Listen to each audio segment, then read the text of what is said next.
ready to spill your guts. I'm only here because of the breakup of my marriage. I'm not nuts or crazy. Although, standing and talking to myself doesn't look too good. I better shut up. I'm paying the therapist $100 an hour to listen to babble. I shouldn't give it away for free.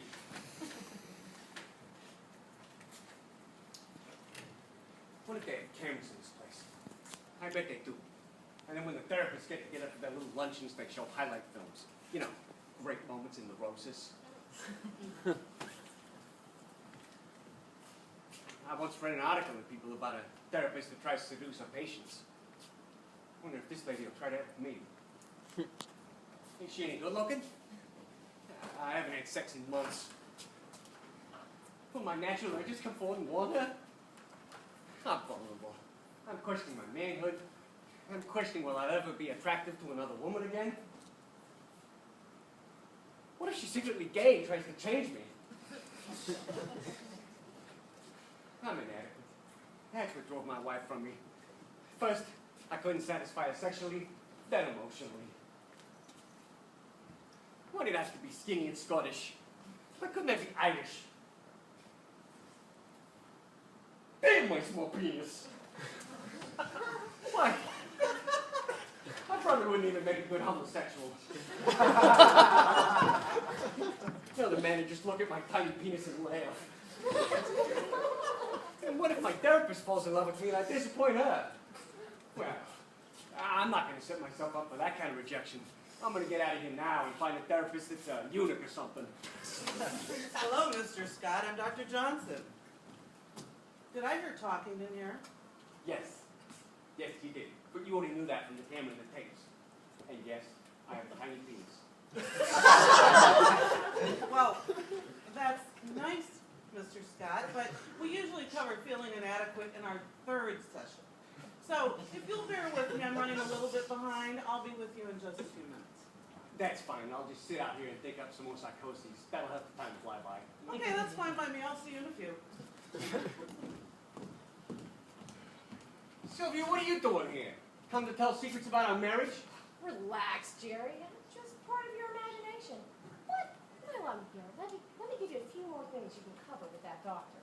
See, that was the whole problem in our marriage. You never let me think for myself. You always chose what I wore, what I ate, what I had to say. I'm surprised you weren't always on top in bed. Oh my God, Jerry! Would you just give up on that whole sex thing? I never cared about it. You were the one who was always fixated on that whole problem. See, you thought it was a problem. I did not mean it that way. I just meant it wasn't that important. I had more going on in my life. PTA, volunteering with the Girl Scouts, the theater, taking care of you.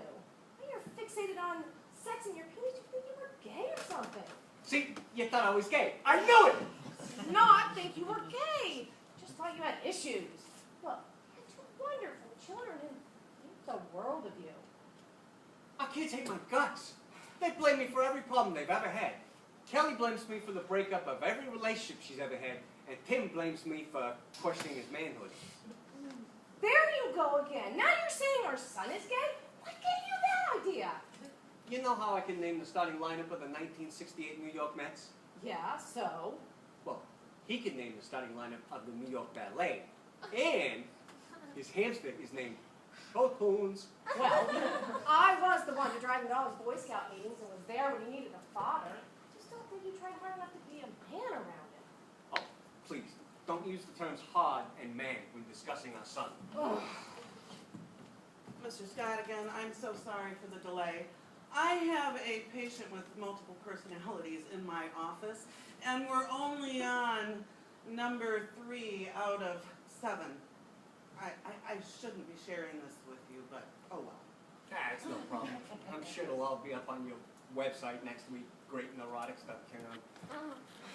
Besides, I got lots to talk about with my ex-wife here. Well, that's wonderful, Mr. Scott. I'm sure she'd love to hear what you have to say. That's if she was actually here. Well, I won't be long. So, you going to talk to the doctor about your affair? I did not have an affair. All I had with Jane was some harmless flirting, and I told you all about it. Right. Start something you can't finish. You never could finish. Look, I didn't feel right about it, so I suppressed it, okay? I was trying to stay true to our marriage vows. Jane, what are you doing here? I haven't seen you since I left the company. First of all, I am not really here.